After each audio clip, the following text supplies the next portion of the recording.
We got an interesting game on Sunday afternoon in the NFL as the Washington Commanders, possibly without star quarterback Jaden Daniels, and the Las Vegas Raiders, who are both 1-1, will battle it out in the nation's capital. Washington lost on Thursday to what looks like a juggernaut of a Green Bay team. But the most concerning issue for this team is with quarterback Jaden Daniels. The reigning offensive rookie of the year suffered a knee injury in the game, and Daniels' status for week 3 is up in the air because of it.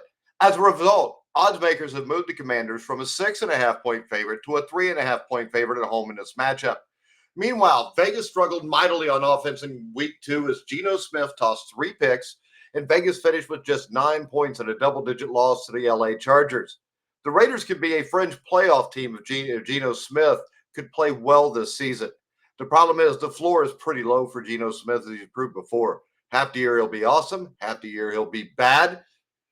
And that makes this an interesting matchup to bet on with the Daniels injury. If Daniels was playing, I would probably give it a 6.5 without an issue. But when we look at this, the Raiders' issue is going to be scoring. Geno Smith's got to get it going.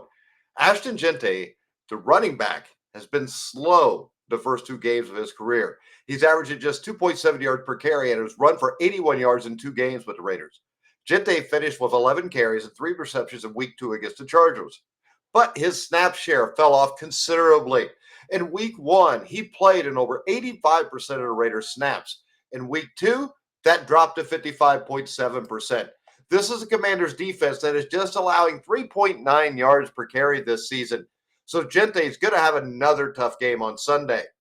Now, the Raiders really struggle on offense in week 2, but I've been intrigued by the team's defense so far this year. Vegas has allowed just 13 points to the Patriots in week 1.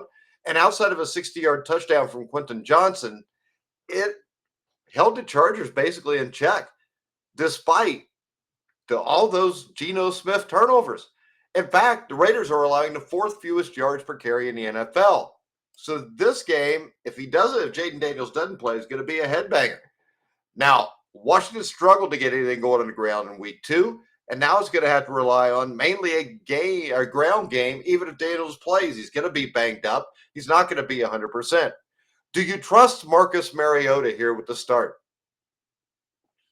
You're given 3.5 points. Marcus Mariota. I think Washington is a slightly better team. And I don't know that there is an appreciable difference between Marcus Mariota and Geno Smith. So I'm going to stick with the Commanders. I'm going to give the 3.5 points. And if you bet it now and Daniels plays, you got great value.